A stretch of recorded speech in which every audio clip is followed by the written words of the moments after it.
আজকে অনুষ্ঠানের সবচেয়ে বড় সমস্যা হচ্ছে যে আমি ক্রাউডকে তুই বলে সম্বোধন করব না, তুমি বলে সম্বোধন করব না, আপনি বলে সম্বোধন করব। কারণ আজকের ক্রাউডের সমস্ত রকম মানুষ আছে। তোকে ধরো তুই বললাম, আর টিচার্সদেরকে কি বলবো? তারাও তো আছেন। ঠিক আছে, মিলিয়ে মিশিয়ে কিছু একটা বলার চেষ্টা করছি।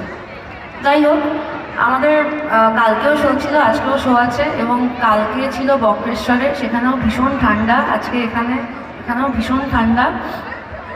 কিন্তু ঠান্ডার মধ্যে তোমরা যেহেতু এসেছো কষ্ট করে আমার গান শুনতে, আমি ডেফিনেটলি চেষ্টা করব তোমাদের আগামী 1-1.5 ঘন্টা যেন খুব ভালো কাটে। বাচ্চাদের একটা সুবিধা হচ্ছে, বাচ্চারা নিজেদের মতো মজা করতে জানে, তাই এখান থেকে এন্টারটেনমেন্ট দিতে না পারলেও ওরা নিজেদের মতো মজা নিশ্চয়ই করেই নেবে। কিন্তু বড়দের জন্য বলছি, নিশ্চয়ই চেষ্টা করব আপনাদের আগামী 1-1.5 ঘন্টা যাতে খুব ভালো কাটে।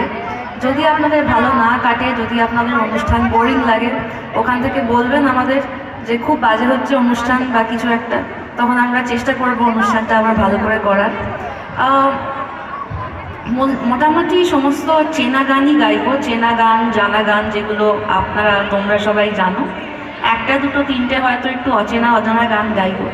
এক্সপেক্ট করবো যে এতগুলো চেনা গান গাওয়ার পরে 2-3টে অজানা গান আপনারা একটু ধৈর্য ধরে শুনবেন। মূলত গানই গাইবো, আর গানের মাঝখানে একটু একটু করে গানের কথাগুলো বলতে যাব। আর বাচ্চাদের যদি কথাগুলো বোরিং লাগে, তাহলে তোরা কথাগুলো